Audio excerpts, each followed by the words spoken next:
Press the right button. I pressed the right button. Good evening, everybody. Thank you very much for joining me, and welcome to the first live Q&A of 2023, January's live Q&A. And as I mentioned in the latest video log, which you haven't seen it, feel free to go and watch it.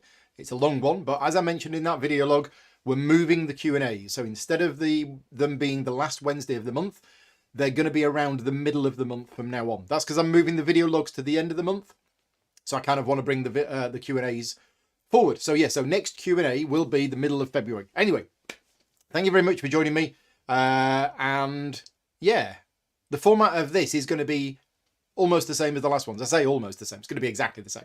So I'm first of all going to go through all of the questions that I've been asked in advance from the BGG Guild. Then we're going to switch to the live questions. So if you have any questions for me and you want to ask them now, then they just start your comment in the chat with the word question, and Vicky will pick that up. She'll add them onto a list, and then we'll go through it. We've also got the contest, and I will announce the winner of last month's contest, and then we'll talk about this month's contest, which is going to be slightly different. So thank you very much to everybody who engages with the threads on Board Game Geek. There is a guild on Board Game Geek. If you're watching this video and you are not a member of the guild on Board Game Geek, please feel free to join in. There isn't much traffic there, so don't worry, you're not going to get bombarded with lots of notifications. But it's guild number 2258. Vicky will put a link in the chat now. Oh yeah, the chat isn't on screen. I need to fix that. Right, thank you. I just realised because it was all set up for the last thing that I did. Where's the chat gone? There. Now that's not right. Chat box for Q&A.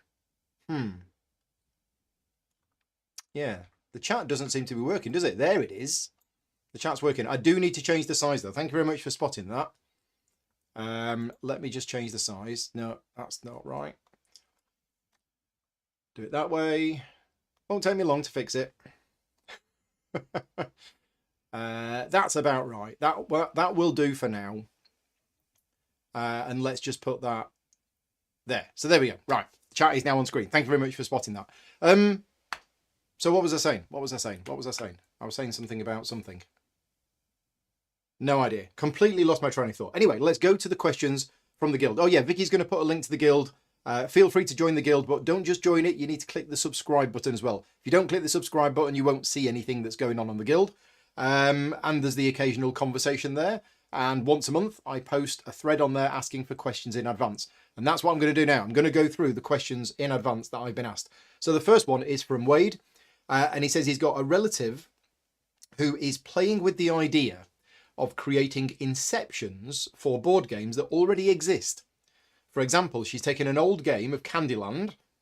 We don't have Candyland in the UK. It's an American thing, but I know all about it. Designs a new rule set and a few add-on components and plays a completely different game.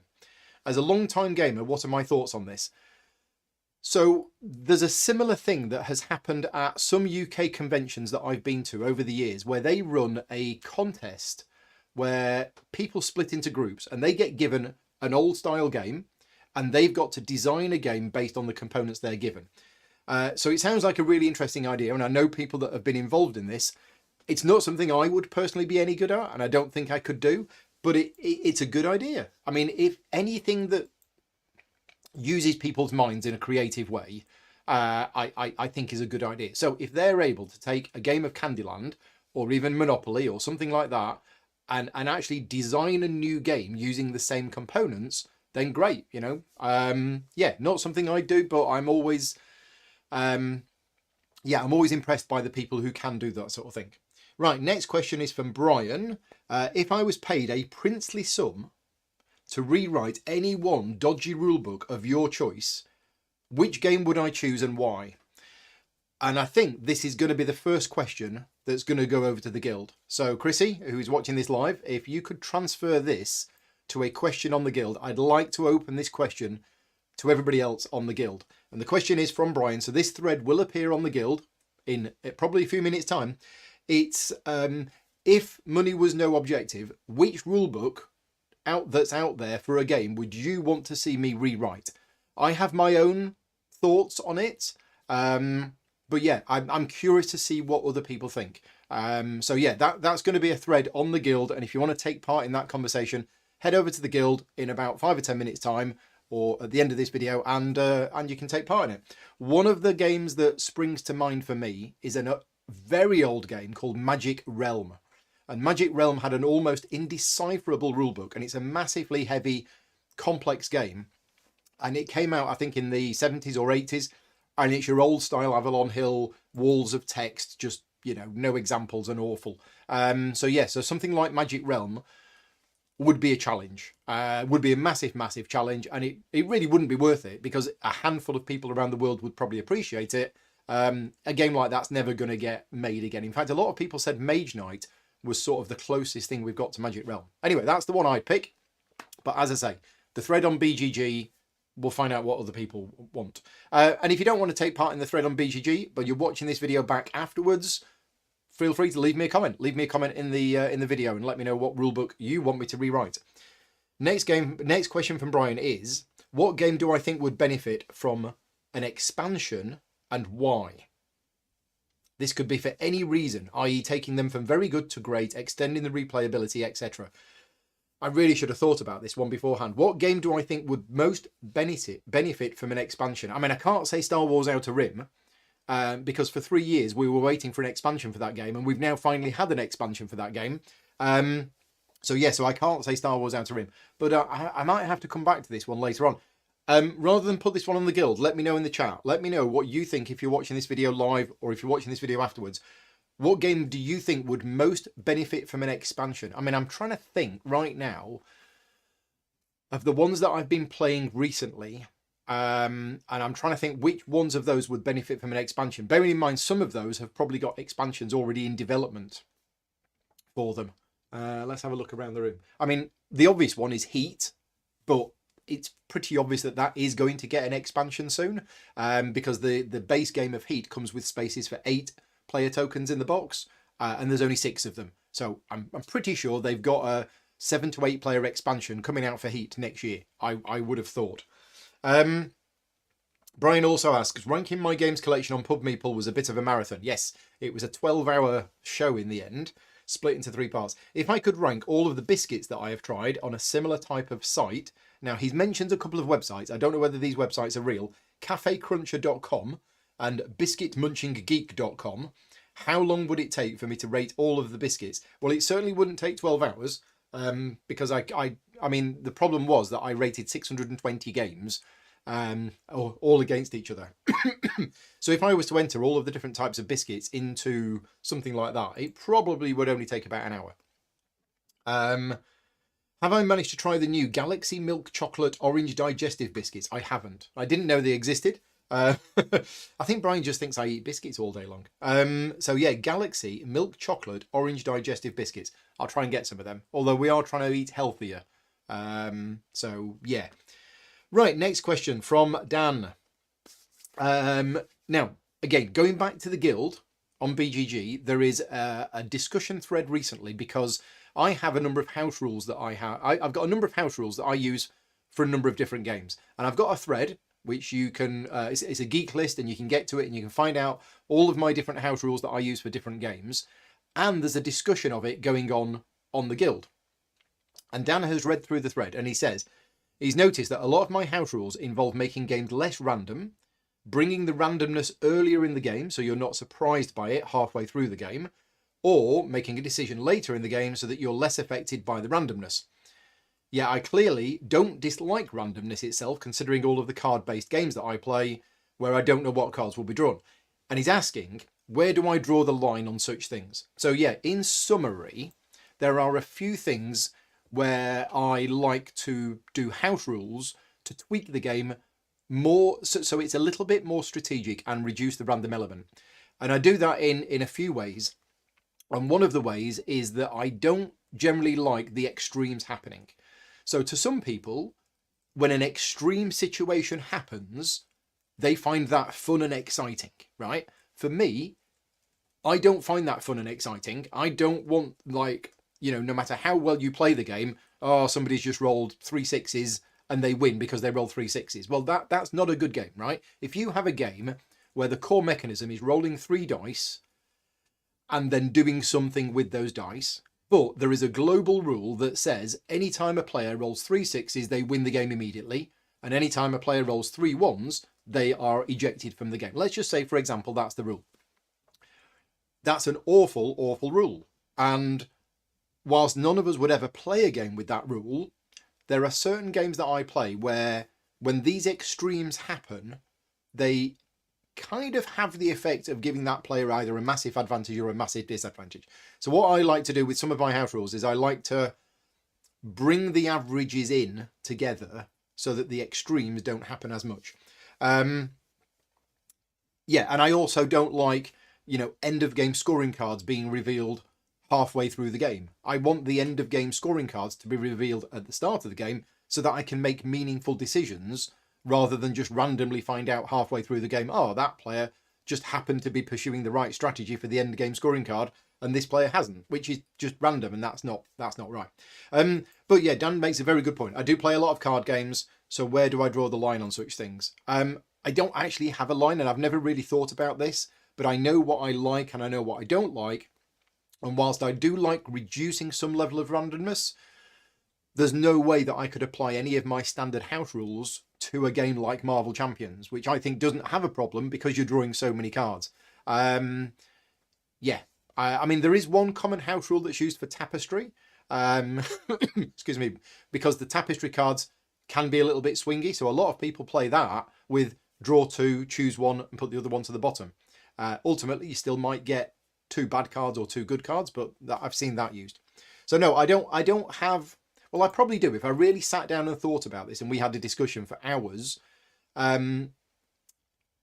we'd probably know exactly where I draw the line on things. Right, next question from Scott. He says, if I happen to get a chance, Horseless Carriage has 2 rule books. It's a new game from Splotter. I believe it's been delivered to backers now-ish. And it comes with 2 rule books. One of them is a typical Splotter rule book, presumably not very good, because their rule books are not very good. And another more graphical. Which is the better of the 2 as a rulebook editor? Now, I don't really have that much interest in Horseless Carriage. I'm not going to be getting a copy of it. So I'm not going to have time to go out and start looking at the 2 different rulebooks for the game. But I can answer that question very easily. Any rulebook that is more graphical in nature and contains examples with visual pictures is better than one that has less. Right? It's just a simple thing. Good rule books should have lots of graphical examples with images and arrows and numbers and all of that sort of thing. So yeah, if there are 2 rule books, one of them's got more graphics in it, that's clearly the better rule book. That's not really a question. I'm not sure why they've done 2 rule books, to be honest, because if they've done one with more graphics and they've done one without, why not just do that one? Anyway, I don't know. Next question. Now, Scott is the one who asked a question a couple of months ago about my opinion on AI art in games.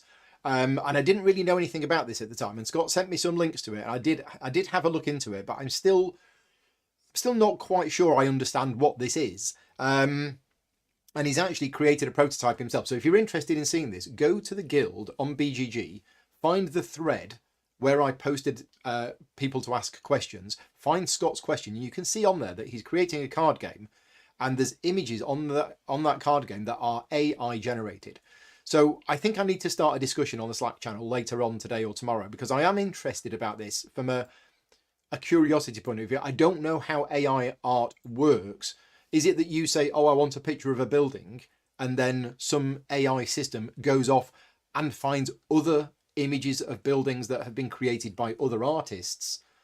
Or is the AI art actually generating the art itself? If it's the former, then I don't approve of using that in board games because that's effectively somebody else's. But if the AI is actually generating the art itself, then yeah, I have no problem with that, because it's not infringing on any copyrights or anything like that. Next question from Phil. Chip Theory Games question. Of the games that I have played, which is my favourite and why? So of the ones that I've played, which is Too Many Bones, Cloudspire, Burn Cycle, and Hoplomachus Victorum, it's tricky to say which one my favourite is, but because they're all different and I like them all for different reasons, I would probably go with Cloudspire. Why? it probably just ticks my boxes a little bit more than some of the other ones. I like the tactical aspect nature of it, and I like the fact that it is very, very deep and it has different factions that work very differently. Then again, you could say that about all of Chip Theory games. Burn Cycle, all of the bots work differently. Too Many Bones, all of the gearlocks work differently. But yeah, I'd lean towards Cloudspire. UK Games Expo, am I planning to go this year? Absolutely. I go to UK Games Expo every year. There's only one year that I didn't go, and it was during the COVID times. But I will be going this year. And in fact, I can announce now, for the first time in public, what my plans are. So I'm actually going to be doing demos for Queen Games this year in the mornings. So from 9 o'clock in the morning till 1 o'clock in the afternoon, I'm going to be demoing Marrakesh at the Queen Games booth. Then I've got the afternoon off and the evenings off as well. So yeah, it's basically a chance to meet up with friends and Patreon supporters. So if you're one of my Patreon supporters, and you want to meet up with me at UK Games Expo, obviously the Slack channel is the best place to discuss that. But if you're not on the Slack channel, then feel free to drop me a message and I can let you know what the plans are. But yeah, I will be basically spending time with people in the afternoons and the evenings. And if you are going to UK Games Expo, then I would strongly recommend booking a ticket to the live show that I'm doing on the Saturday night. This is a just one live show, and all the money is going to charity. So yeah, if you're interested in coming along to that, you can buy a ticket. All of the money goes to charity, and then we're going to be doing a Patreon meetup straight after that. So yeah, I will be going to UK Games Expo this year, and if you're going, pop by and say hello. Next question from Purple Dog: any plans of going to Aircon this year? No, I don't have any plans to go to Aircon this year. I had to cut down on the number of conventions that I was attending a few years ago, and unfortunately, Aircon is just a bit far for me to go to. So yeah. No plans to go to Aircon this year. Next question from Mike: how often do I play games that I don't enjoy? As a content creator, there must be a lot of times you've learned and played games and the halfway through you've wanted to put it back in the box and never play it again. So this is a really good question, and you might think that it's more than it is. Thankfully, it's not as much as it could be. Because ultimately, content creation is my job. It's my hobby, it's my passion. And there's a lot, excuse me, there's a lot of games that I cover on the channel because I want to cover them. So for example, this Friday, I'm going to be doing 2 playthroughs. None of them are sponsored. They are both games that I want to play. But obviously, if a publisher asks me to create a video and they're happy to sponsor that video, that's my job. That's what I do. Now, I do tend to be fairly selective of games. I try to have a good look at them beforehand so that I'm only covering the ones which I think would fit for the channel, and also ones which I would personally like. And I do turn down quite a lot of offers of playthroughs. But saying that, there are some that slip through the net because I didn't look into them as much beforehand. Or some of them might be from existing regular clients who I do lots of videos for. Many of their games I like, but then they send me one and I go, well, I've done your 5 other previous games, so yes, I'll do this one as well. And it turns out that one isn't one that I really like. So it does happen.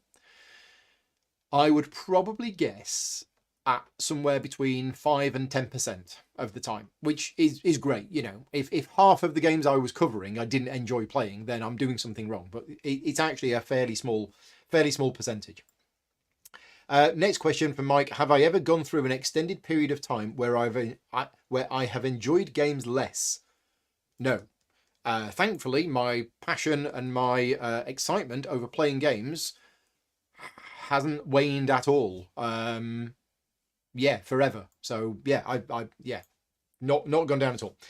Next question from Mike, and this is another good question, and I'm curious to see if anybody else has had the same thing here. But he says, has another reviewer's opinion ever made me question my own opinion of a game? So for example, Mike has given the example that recently he discovered a podcast where they reviewed Imperium Classics and Imperium Legends. Now, this is a game that he was enjoying. He'd played it solo 15 times. But when he listened to this podcast, they spoke about the mechanisms of the game and ultimately felt that they didn't really know what they were supposed to be doing during the game. And it made him think and reevaluate his own opinion of the game in a good way, to see whether the game was actually worth playing anymore. So I don't think that another person's opinion has completely altered my opinion of the game, but I do listen to other people's opinions because they might point things out which I never actually considered. So for example, if we've got a game and I'm playing it and I really enjoyed this game, and then somebody else comes along and says, oh no, we didn't enjoy the game because it's broken, and I'm like, well, why? And they say, oh well, it's broken because if you do this, this, and this, then you can just win, and the game isn't balanced and whatever. And I will listen to that, and it's probably the fact that I never noticed that at first. And when I go back and I look at it again, it might open my eyes to things. So yeah, I don't think another person's opinion is going to change my opinion of the game, but I am curious to see when somebody has a particular thought on a game, to see if it's something that I hadn't considered. And if it is something that I haven't considered, then yeah, that might alter the way that I then want to approach the game, and I might want to make some changes or something like that. Yeah, I don't know if that's answered the question. Next question from James. How many games could I set up and play without having to look at the rules? That's actually a really good question, James. So about 10 years ago, I used to pride myself on the fact that most of the games, well, no, there was dozens and dozens of games in my collection that I would know the rules for absolutely 100%. 10 years on, I've got older, my memory's getting worse, I've got loads and loads more games, it's just not possible. So I'm not sure, and now that I've got the channel and now I'm doing all of the live streams, I cover so many games. How many games could I set up, teach and play without looking at the rulebook? To be honest, it's probably not many. Through the Ages, I could do that from memory. I know that game absolutely like the back of my hand. Frostpunk, I know that game like the back of my hand. I could I could easily teach somebody how to play Frostpunk from memory. And there's probably a lot of other games as well. Great Western Trail Argentina, Maracaibo. There's probably, I mean, and we're not counting the small games as well. If we count things like Lost Cities or Scout, or you know, some other really small filler games like The Crew, I'm just looking up there. Which of those games could I teach without looking at the rulebook? Yeah, if we include the really small filler games, it might be 30, 40, something like that. If we're talking medium weight Euro games, we're probably talking less than 10, I would have thought, at the moment. But there might be some of them, like even Great Western Trail, I might need to just look up how much money the players start with. Is it 4, 5, 6, 7 or something like that? Yeah, but yeah, probably that many. Next question, also from James. What do I think was the most overused theme in board games in 2022? I don't know. And what theme would I like to see more of this year? I always get the theme question. I don't know. I don't think, in my mind, that there was an overused theme of last year. I don't know. Maybe there was. What theme would I like to see more of this year? I don't have any thoughts on that, really. There isn't a particular theme that I would like to see more of, because I'm more about playing the mechanisms of a game rather than the theme of the game. So, yeah, I don't have any. I'm not able to answer that question because I don't actually have any thoughts whatsoever on that. But if you want to pop onto the Slack or even the guild, feel free to ask that question there. See what other people have, or if you've got any thoughts as well. Was there an overused theme last year? Let me know. Next question from Peter. I mentioned in my January video log that I did not enjoy the solo mode for Tilatum as there was too much to work out for the AI. Yes, exactly right. And I also mentioned it in the video where I did the solo playthrough. Now, Peter is a regular solo gamer, and he has given some thought as to why there is even a need to design such an AI. If the AI is so complex and requires so many priority checks, then there becomes no point, as you are essentially making decisions on behalf of the AI as much as you are on your own turn. And you practically have to become a human player number 2. Then he might as well use the normal rules and play multiplayer two-handed, so no need for solo mode. What do I think? So the first thing is, just to clarify, the solo bot for Tilatum is very, very good, and it simulates another player. But just to correct Peter on I think what you're saying is that you're having to make decisions for the AI, but actually you're not. What you're doing is you are following a pre-described set of instructions. You're not making any actual decisions for the bot itself. The decisions that the bot makes are all listed in the rulebook and on the cards and the iconography. For me, it was too complicated for me, and I was having to exert more brain power to work out what the bot would do, which meant I didn't have enough mental capacity to even think about what to do on my turn. But you're not making decisions for the bot. So there is actually a big difference between doing that and playing two-handed, because you're not actually making any decisions. But there's a big difference here between you making the decisions about what the bot does and following the instructions to work out what the bot does. The second thing is there any point for solo modes that are that complex? And the answer to that is absolutely yes. I've got a lot of friends and Patreon supporters that really like the complex solo modes. They're not for me. I don't like them, but lots of people I know do like them. So there is definitely a need for them for those players that like that kind of solo mode. But there is also a need for really simple solo modes for people like me. Next question from Paul Richards. You have a game you are desperate to play, but it's best at 3 players. It is a new game that people are bound to show some interest in. If four players, it will take hours. Would I bring it to a games? If 4 play, it will. I'm not sure what that means. Would you bring it to a games meeting, and how would you tactfully get just 2 other players when others can see that there's room for a 4th? Oh, right. So if you're saying that there is a game that takes 4 players, but it's best at 3, and you know that it goes on too long at 4, how do I subtly and tactfully say, no, I'm sorry, you can't play, even though the game clearly takes 4 players? Is there a gaming etiquette for this? So what I would do, because I have been in that situation, is just be honest. There's no need to lie. There's no need to be subtle. There's no need to be anything like that. If you've got a game and you're taking it to a games evening and you know you only have 2.5 hours before it closes and you've got to go, and you're sitting down to play a game that with 3 people you could just about get it done in 2.5 hours, but with 4 people it would take 3 hours, and the 4th person wants to join in, you're just going to have to say, I'm really sorry, I know the game takes 4, but with 4 people we're not going to get it finished in time. And it's simple as that. That's it. Now, the problem comes, and I've experienced this myself, or I know other people that have experienced this, is when somebody goes to join a game which takes 4 people and there's no time limit, and they say, no, we want to play this at 3. For no reason other than they want to play it at 3. Now, if you're in your own home, you can do whatever you want. But if you're at a games club and you are a member of a club and there are other people at that club and somebody wants to join in a game that takes 4 people, by saying no, that's not very nice. I wouldn't do that, but I would only do it if there was a time restriction. One more question to go, and then we'll talk about the contest, and then we'll go on to the live questions. So, question is from Slayer1. What is my favourite game mechanic? And I'm going to change that to mechanism. So what is my favourite game mechanism?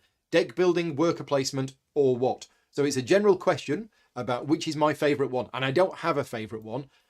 I love deck building, but I don't like the play all mechanism. So I don't like the play all mechanism from Dominion, for example.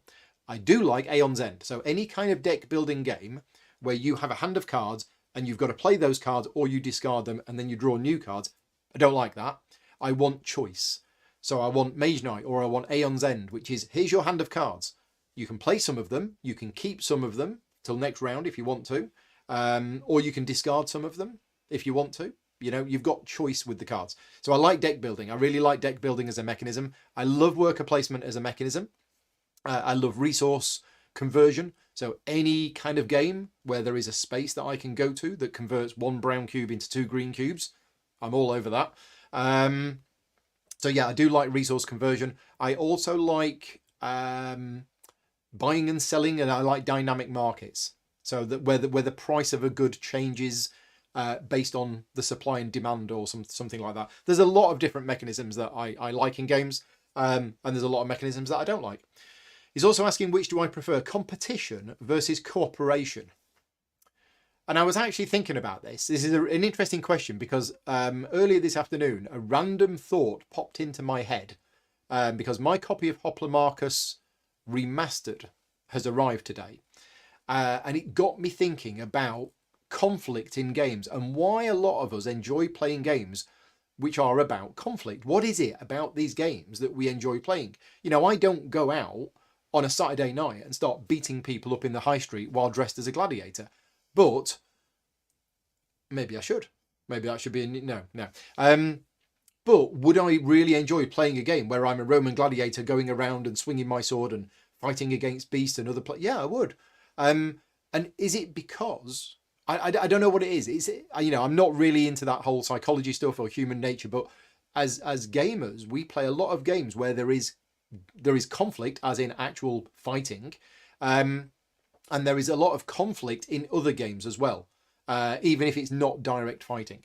And it got me thinking this afternoon. So, and then I saw your question. Which one do I prefer? I mean, you've said competition versus cooperative games. So at the moment, I'm not sure. I really enjoy cooperative games, but I also like competitive games.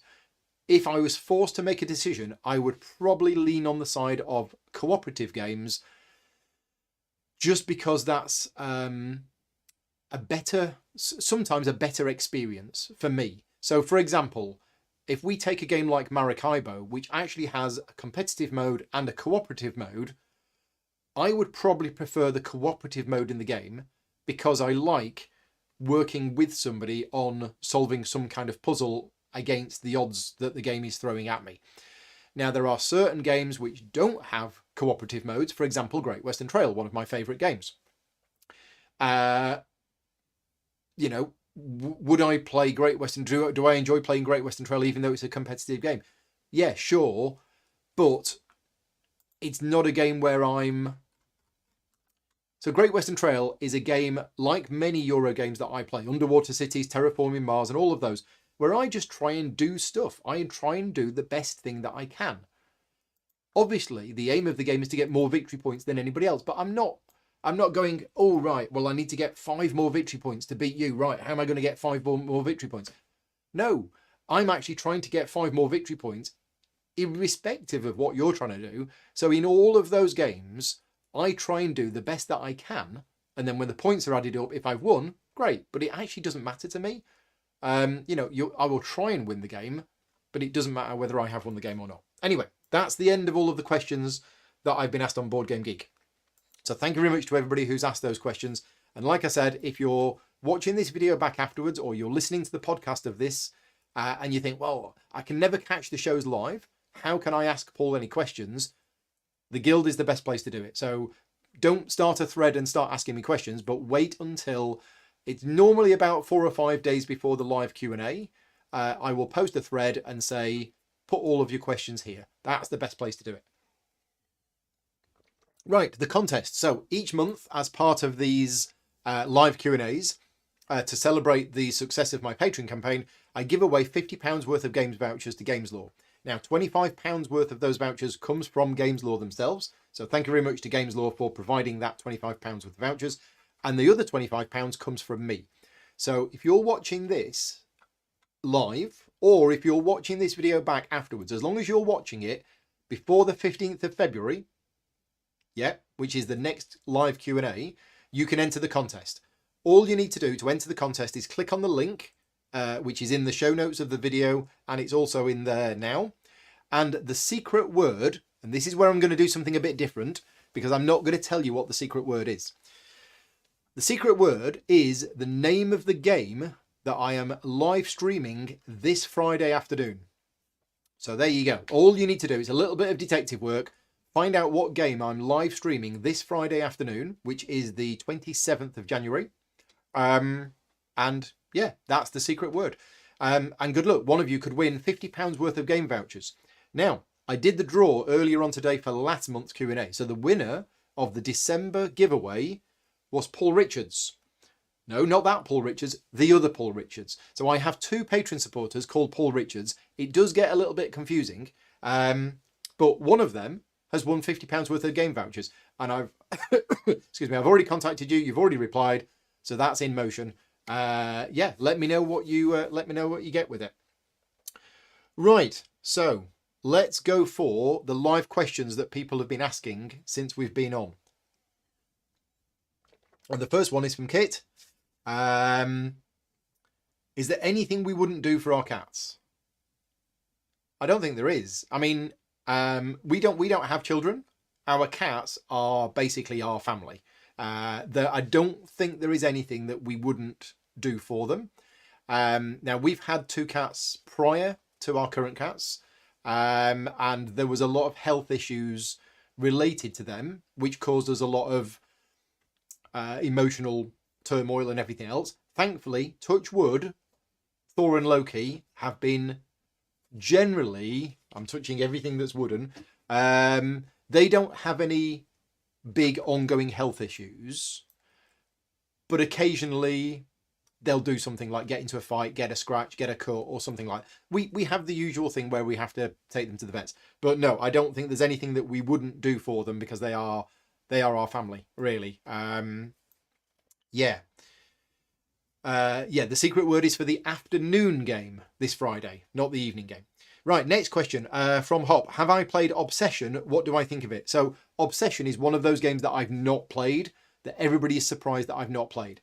There's a few games out there that everybody is surprised that I've not played. Obsession, Wingspan, Root. There's quite a few other ones as well. Let me know in the chat if there is another game that you know that I've not played, that is a game that like everybody has played and I haven't. But no, I haven't played Obsession, so I can't give you my own personal opinion on it, but I can tell you what most of my Patreon supporters think of it, and that they really enjoy it. So yeah, it seems to be a very popular game, and a lot of my Patreon supporters have played it and have said it's really, really good. George is asking, am I planning to go to any US-based conventions this year? Unfortunately not, George. I've had to cut down on the number of conventions that I attend, and whilst I did used to go, I mean, there was a few years where I went to 3 US conventions a year. In fact, I had 1 year I went to 4. So I did Origins, I've done Gen Con, I did BGG Con, and I did the World Board Gaming Championships as well 1 year. So yeah, now, unfortunately for me, I have certain health issues when traveling long distances, and every time I traveled to and from America, it wasn't very good for my overall health. So during COVID, when obviously I didn't go away, I used that as a time to reflect, and I decided I'm going to stop going to the US conventions, which is a real shame because they are amazing and I absolutely love being at them. But yeah, now I'm not going to say never, because I did have the opportunity. There is a publisher that was happy to pay for me to go to Gen Con this year and was happy to pay for flights, hotel, and my time while I was there. Unfortunately, I can't go to that as there is a scheduling conflict with a wedding, a certain wedding that I've got to go to this year. Well, of course I've got to go to it. It's my own wedding. I'm getting married the Friday before Gen Con. Yeah, so now if they come back to me next year and say, Paul, the offer still stands, we'd like you to come to Gen Con, to be honest, I would probably do it. But I'm not going to be going to the big American conventions every year like I used to do. As I say, it is a shame because I used to really enjoy them. And obviously I met up with Patreon supporters there who I don't normally see elsewhere. Other games that people have suggested that I should have played that I haven't, Clank and Everdell. Yeah, definitely. And maybe Sleeping Gods as well. Yeah.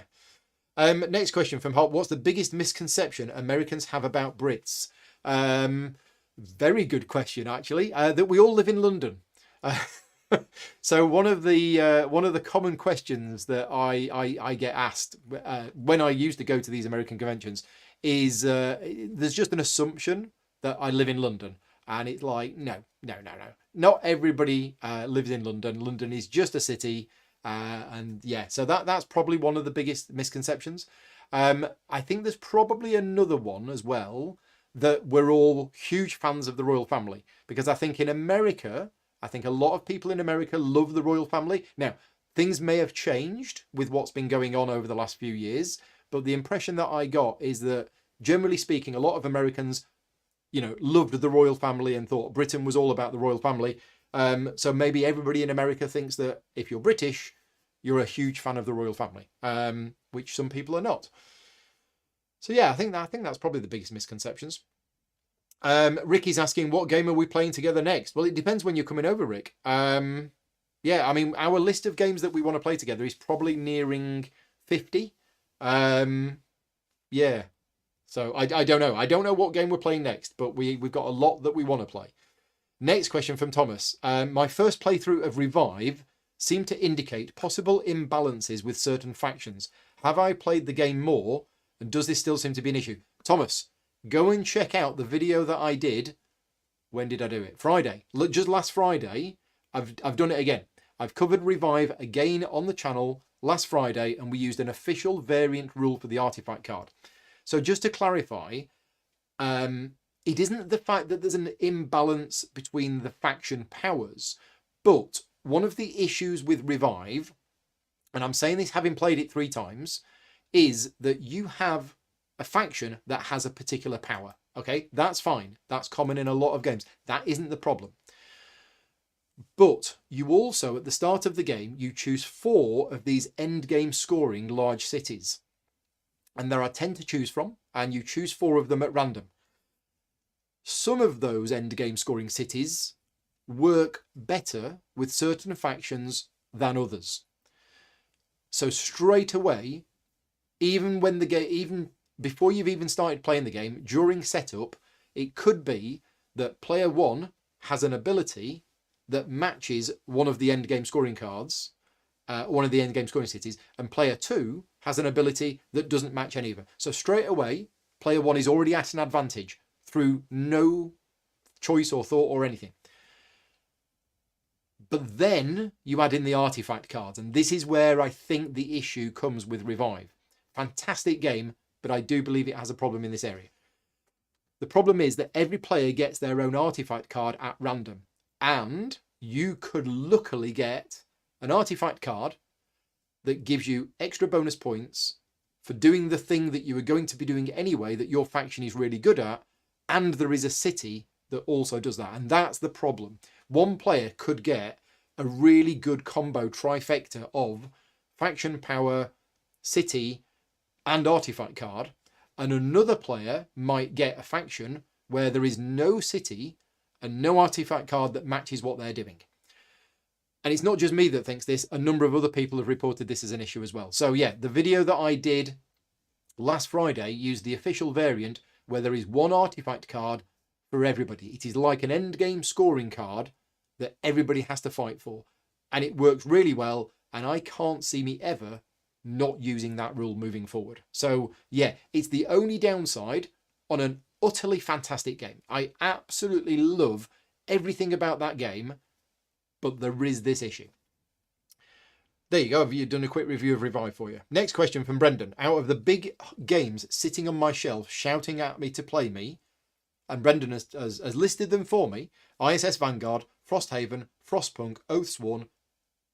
Okay, you've missed Hoplimarchus Victorum. If I only had time for one of them, which would I choose? That's a really good question.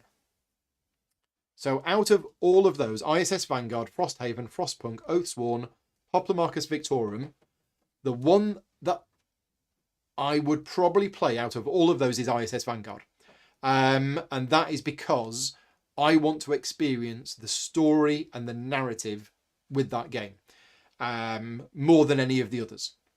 I mean, I want to play all of those games, but ISS Vanguard is probably the one that I want to play the most of. Next question from Andy. What is my Jaffa cake porridge recipe, please? So it's very simple. It's really, really simple. It's not really a recipe. So every morning I have a bowl of porridge, maybe 6 times a week. Maybe once a week I will have a break and I'll have something different. But I have porridge every morning. And in that porridge, I have half a banana chopped up and a Jaffa cake. Now, the Jaffa cake is not just thrown in the porridge, but the Jaffa cake is sort of broken into small pieces and then put into the porridge and it's mixed up. Now, it might sound crazy, but I did it as a joke. I did it as an experiment. I think somebody made a comment once about, oh yeah, why don't you put a Jaffa cake in your porridge? Now, the thing is, before I started putting Jaffa cakes in my porridge, I used to have a teaspoonful of honey and a small block of chocolate. And that's because I've got a little bit of a sweet tooth. So I make the porridge and I used to have a little bit of honey and a tiny little bit of chocolate just to give it a little bit of sweetness. And now I don't have that anymore because the Jaffa cake provides the little bit of chocolate taste, but it also provides that orangey taste. And it works really well. So yeah, it's not really a recipe. It is just a bowl of porridge, but with the Jaffa cake broken up and mixed in. So yeah, there you go. And I have that, as I say, most mornings. Next question from John. If I could remove one industry trend from the board game business, what would it be? It's a very, very good question, John. And I can answer it quite easily. Remove one industry trend from the board game business. It would be overproduced games that cost twice as much as they need to because the publisher has gone overboard with stuff. Now, I'm not saying that I don't like nice components, because nice components are always nice. I'm talking about when a game doesn't need all of those extra components. And the problem that we've got at the moment, and I think Kickstarter is partly responsible for it, is we're getting games, some games that are coming out that are £150, £200 to buy a game. And if they just reduced the amount of bling that was in that game, it would be £100. And I don't know what's going on. You know, we're supposed to be in sort of, you know, certainly in the UK and in a lot of other places in the world as well, where we've got a cost of living crisis, we've got all of this stuff, there's lots of trouble going on globally, there's all these problems, and yet games are coming out and they're getting more and more expensive. So yeah, I would like to see a cutting back on, it's not going to happen, right? You know, I have no influence on this, and to be honest, that's just the way it is. If I've got a game, let's say I've designed a game, and I've decided to set up my own company, you know, Grogan Publishing, and I've got this game, and it's like a fantastic, solid worker placement game with really interesting mechanisms, and it's co-designed by Vlaada Chvátil, Isaac Childress, David Turtsey, you know, and I've got all these big games designers. Vittel's had some ideas on it as well, and, you know, all of these other games designers, and it's going to be like possibly the best game ever. And I go on Kickstarter with it, and it's like a boring board with cardboard counters and everything else, right? Okay, it will do well. Forget all of the extra designers, right? It'll do well. But let's say that I do it with fantastic artwork, over-the-board production, really nice miniatures, and all of this lot. And the Kickstarter page is all about bling, bling, here's lots of artwork, here's lots of images, here's loads of videos showing how amazing the miniatures are. It will do a lot better. And that's unfortunately the reality of putting games on Kickstarter. They need to have so much, it needs to look so nice. Otherwise, it won't do very well. And we've known this for years, and publishers have known this for years, and the cycle has continued. And I don't like that cycle. I don't like it when these games are coming out with all of that in them. In fact, I've got a few. I could actually do a whole 20-30 minute show of things in the industry that I don't like. Let's leave that for another time before I get on my my high horse, but that's certainly one of them. Next question, also from John. What would be my go-to advice for making least possible rule mistakes in your first game? Oh, right. Well, there's loads.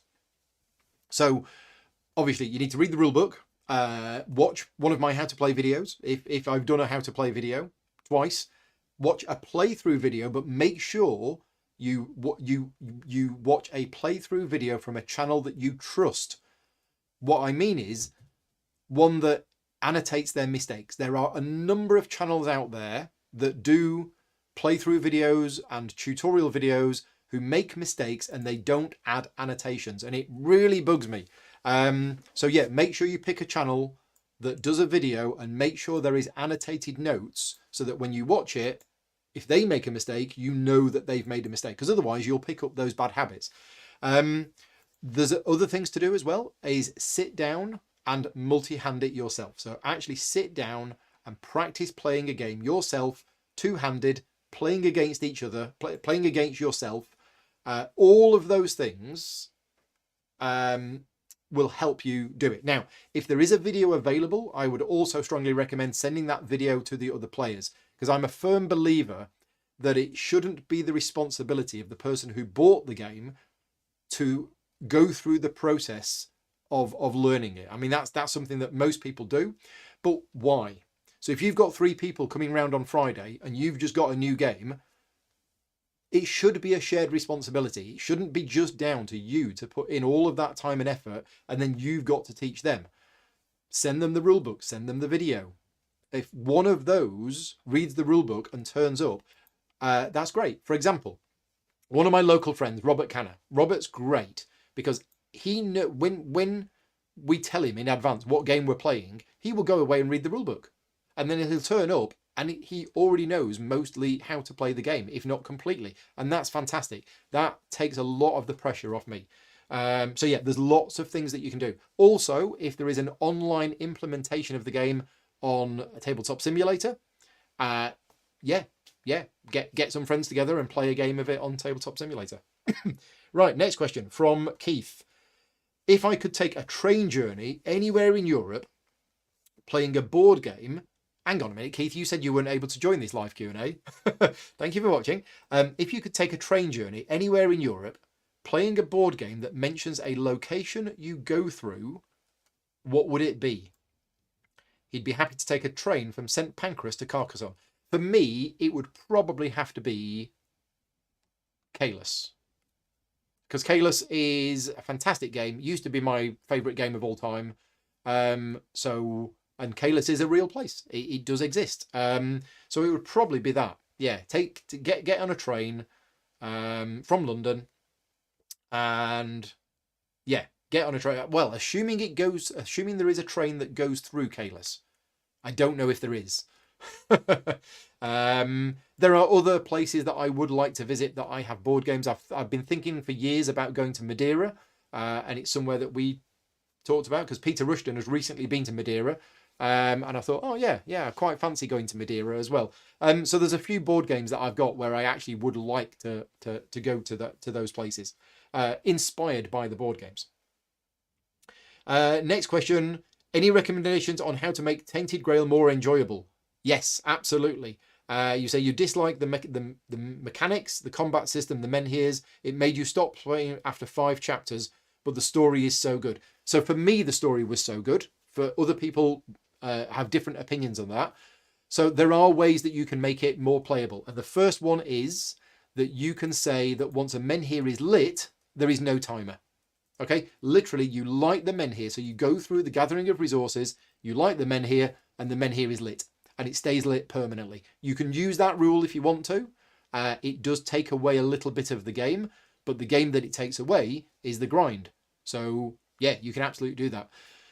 The first thing though is use story mode. Story mode is in the back of the rulebook. It is an official rule that you can play on story mode. I would strongly recommend playing on story mode because it reduces the cost to light the menhirs, and it also reduces the T health bar. Because one of the big problems with Tainted Grail is the realism of it. We're so used to playing many fantasy-based games where you fight monsters and you just recover to full health straight away afterwards. Tainted Grail is a lot more realistic in that respect. So you get into a fight and you've got 7 health and you take 4 wounds, you heal 1 wound per day and only if you eat food. So, I mean, that's realistic. You know, if you get into a fight, whatever, it's going to take you days to recover. You don't just instantly heal to full at the end of a fight. That's not how real life works. And Tainted Grail goes for that sort of gritty realism. But the problem with the game is that the energy bar is limited by your health, which again is very realistic. And I love that rule from a thematic point of view. The problem with the gameplay is you end up with 2 or 3 health. That means you only have 2 or 3 energy, which means you don't have enough action points to go hunting for food, which means you don't have enough food, which means you can't heal, and you get into this cycle. But yeah, there's lots of suggestions that I've got. Definitely play on story mode. Lighting the menhirs, just make that a permanent thing. And then hopefully you can enjoy the story. Basically, reduce the grind. You really need to reduce the grind with that game. Hello, Loki. Are you coming up? Is he coming up? Is he hungry again? Where's he gone? He's gone. There he is. Come here. Oh, he's being camera shy. Anyway. Next question from George. What are my thoughts on the solo variant trend? Do they make games more appealing to buy? And do I think publishers must include them in all games going forward? What do I think about the solo variant trend? I love it. I think the way that solo gaming has gone in the last 5 years or so is fantastic. And I want to see this trend continuing. Do they make games more appealing to buy? Absolutely. In fact, I know a few people who will only ever buy a game if it has a solo mode. And that is because 90% of the games that they play solo. And if you're one of those people, you might be watching in the chat right now. But yeah, I've got a number of friends that will not buy a game unless it has a solo mode. And if you look on the solo board gaming Facebook groups and things like that, there's a lot of questions of, is this game worth buying just for the solo mode? In other words, people have no intentions of ever playing it multiplayer, and they want to know if it's worth buying just for the solo mode. So yeah, I love the trend, and I'm happy to see the trend continuing. Do I think that publishers must include solo modes? No. That is down to the publisher. And if you're a smart publisher and your game, there is a possibility for a solo mode, then you should absolutely include it. Because you will sell more. But what I don't want to see is solo modes being forced into games where there shouldn't be a solo mode. So there's a couple of games that I can think of where the game has a solo mode and it's not very good, and it really doesn't work whatsoever. And that's a game where I don't think it should have had a solo mode. And what the publisher did is they realized the solo gaming hobby is quite big, and that if they did a solo mode, it would be more popular and it would sell more. But unfortunately, the solo mode is so bad, anybody who's played it doesn't actually like the solo mode.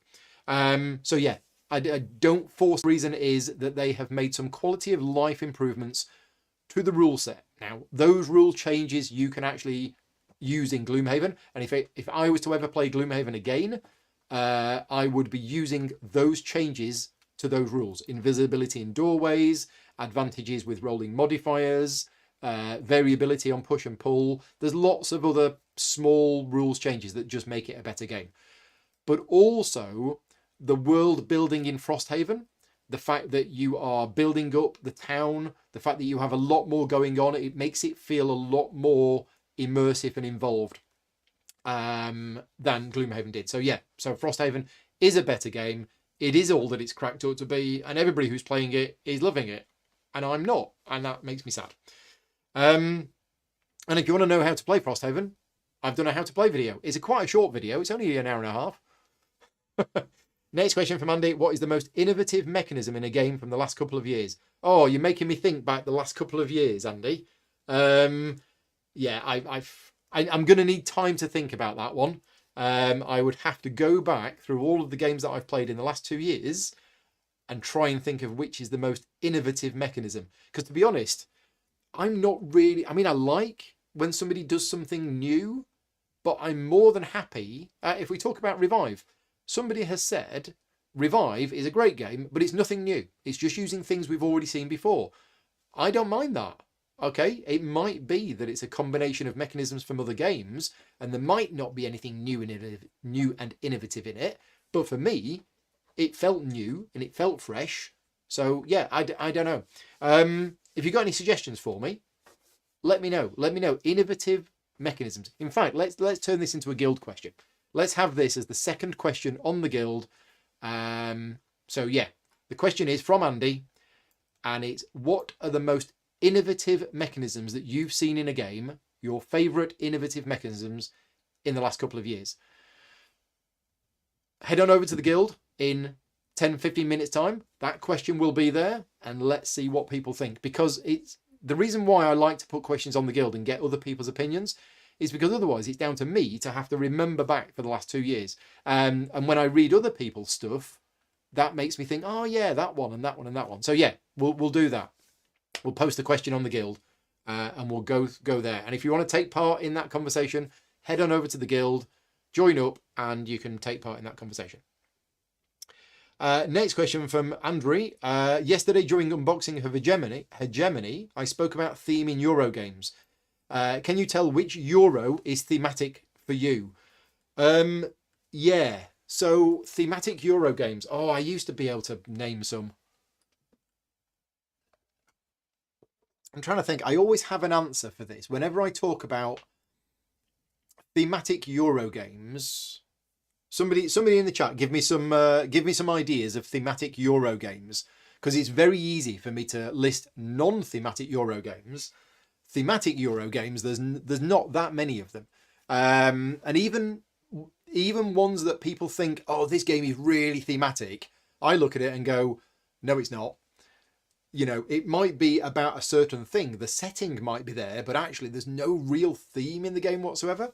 So Bitoku is one suggestion from Jonathan from the Hexy Beast. No, I don't think Bitoku is thematic at all. I don't know, it might be, but I don't understand the theme behind. I don't understand the setting of Bitoku. Arc Nova, I'm not sure. I mean, there are parts of Arc Nova that are thematic, but not much of it. Okay, so in Arc Nova, you have to build an enclosure, and then you put animals in that enclosure, and certain animals are a certain size, and they need to be housed in large enclosures. Okay, that's a thematic rule, and so there is a lot of lots of bits of Arc Nova that is thematic. The fact that if you have a partnership with a particular country, you get a discount on buying animals. Yeah, but there's a lot of Arc Nova which isn't thematic as well. There's a lot of Arc Nova that is purely there just for the mechanisms. Trickerion, there are definitely parts of Trickerion which are thematic as well. Heir of Frankenstein, I don't I don't know that one. Lisboa, there again, Lisboa. There's a lot of theme in Lisboa, but there is also a lot of mechanisms in Lisboa that are just mechanisms. Vindication is an interesting one, because Vindication, and if you're interested in this, I've actually done a review. I don't do review videos anymore, but I did do a review video of Vindication. Go and check it out, because I do a whole section in that video where I talk about theme and whether there is theme in the game or not. And Vindication's an easy one. I mean, there's a lot of Euro games where there is some thematic elements, right? I'm not saying that there's a lot of Euro games which have no theme whatsoever. There are some. There are some Euro games. Newton, for example, fantastic game. I love Newton. It has zero theme, absolutely none whatsoever. It's purely mechanical. You could take away the theme of the game or the setting of the game, replace it with something else, and nothing would change. Absolutely nothing would change. So Newton, fantastic Euro game, absolutely no theme whatsoever. Yeah, somebody's saying Obsession, but I haven't tried it. I've heard that there's quite a lot of theme in Obsession. Lost Ruins of Arnak. So I'm not sure. I mean, there is some theme in Lost Ruins of Arnak. There is definitely some theme. The fact that you have to use certain icons to get to certain locations, and you have to explore them, and you have to spend compasses to explore. There's a lot of thematic things in Lost Ruins of Arnak. And one thing that I do like about Lost Ruins of Arnak is, although most of the item cards that you have in the game it's a list of icons. What does this card do? Oh, this card gets you one of them, and allows you to do this. But they are kind of thematic in a bit of a way. Anyway, right. So yes, theme in Euro games. I could talk about this for ages. Zod has got a question. If I completed a campaign game, am I done with the game? Do I never play it again or cull it? Well, Tainted Grail. You know, we've completed Tainted Grail. We completed the campaign of Tainted Grail. Would we play it again? No. And the reason we wouldn't play it again is we have 3 other campaigns for Tainted Grail to play. And then there's the new campaign coming out later this year. So, you know, the only reason we wouldn't play it again... Well, no, there's another reason as well. If we were to play the Tainted Grail campaign again, there would be some new stuff that we didn't do before, but there would also be some stuff that we did do before. And when you're going through something and you're like, well, hang on a minute, we've done this. We're now going to go through and do it again. And in most board games, that's fine because, you know, you're doing the same thing every time you play it. But in a story-driven game, I don't kind of want to experience that story a second time, depending on the game. You know, if it's like the campaign for Maracaibo, for example, then I'll more than happily play through that again. If it's the campaign for Lord of the Rings Journeys in Middle-earth, I'll happily play that again. But if 80% of my enjoyment in the game is from the story, then I'm unlikely to want to play it again. Pandemic Legacy Season 1, I don't ever want to play that again because I've done it, and I don't... Yeah, I mean, to be honest, I've not really played Season 2 or Season 0. So, yeah, I probably wouldn't play it again. Again, there's just so many games, and we just don't have enough time to play them. Do I feel the board gaming hobby is still growing, says Baz? Yes, and thank you very much for your recent Patreon support, Baz. Yeah, I think the board gaming hobby is still growing. It's probably not growing as much as it was a few years ago. I don't know, but that's just a complete guess. I actually don't have any facts or figures or anything like that. All we've got is attendance figures for conventions, such as UK Games Expo, which of course has been affected for the last few years by COVID. So, yeah, I don't know. I mean, is the sales of board games going up? That's probably the direct factor. That's probably the stat, which is the one to look at to see whether the board gaming hobby is growing. But yeah, I think it is still growing. I don't think it's shrinking. Next question. Where did Batman Gotham City Chronicles rank for me? I don't know, actually. Yeah, because when I ranked my entire collection... Oh, wait a minute. I don't even remember that coming up. Right, we're just going to take a short break while I check... because it's got to be in my collection, right? It has to be, but I don't remember it ever showing up. Batman Gotham City Chronicles 2019. It is showing as owned in my collection. So I don't know where it came in my ranking. Yeah, I don't know. If you're a patron supporter of mine, there is a list on my Slack channel of the final rankings. I don't quite know where it is at the moment, but I don't know where that came. To be honest, I wouldn't have thought it would be that high, because whilst I do enjoy playing the game, there's a lot of other games which I would prefer to play instead of that one. And that isn't due to any fault with the game. It's just, you know, it's Dice for Resolution, and it's not my kind of game compared to a lot of the other games that I own. Next question from Kit. Do you think we will start to see more pledge levels that are light, i.e. don't have the unnecessary minis, tokens, etc.? I don't think we're going to. In fact, there's been... what was it? Gloomhaven. So, Gloomhaven, when it came out, when it was on Kickstarter, I think there was a version that you could buy that had standees for the character miniatures instead of the miniatures, I think. Correct me if I'm wrong on this. And unfortunately, so few people bought that version that it actually cost them more money to handle the two different versions. So from a consumer's point of view, you want choice, you want options, you want this, you want everything, right? But from a publisher's point of view, and a company and who's producing the game, you want the least number of options possible, because the more options you've got, the chance of something going wrong is exponential. And if you've got multiple different versions, it can lead to that kind of issue. So I actually don't think we are going to get more pledge levels that are light. If anybody knows of any Kickstarters in the last year or two that have offered a light version of the game without the miniatures, let me know, because I don't think there's been that many. And I might be wrong on this. Now, the way that Frostpunk did it, Frostpunk did the miniatures as an add-on extra. So you could say that Frostpunk did do that. The miniatures are there. They are pure bling. They are not needed for the game. They don't add anything to the gameplay whatsoever, apart from they make it look nice. But the base game was not advertised as light. The miniatures was an add-on expansion rather than it being, look, here's the base game, but if you can't afford that, here's a lighter version of the game. It's effectively the same thing, but it's marketed in a different way. Right, we've only got one more question left, I think. I think we've got one more question left. Oh no, there's a page break. No, the page break is... Yeah, okay, so we've got one more question left. And this is from George. What are my thoughts on minis?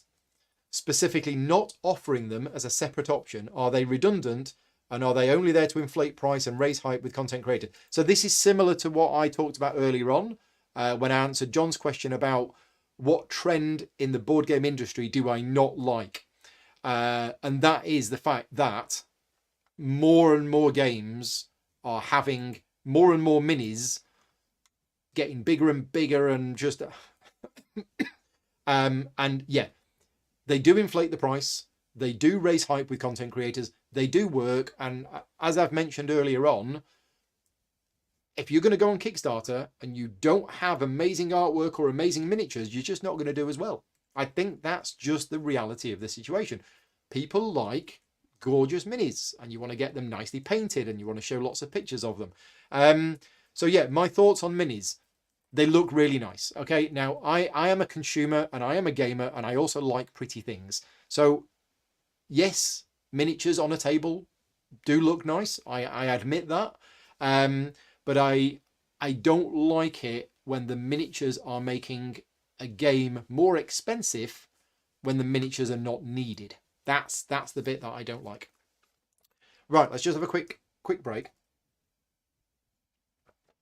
Quick mention of the contest again.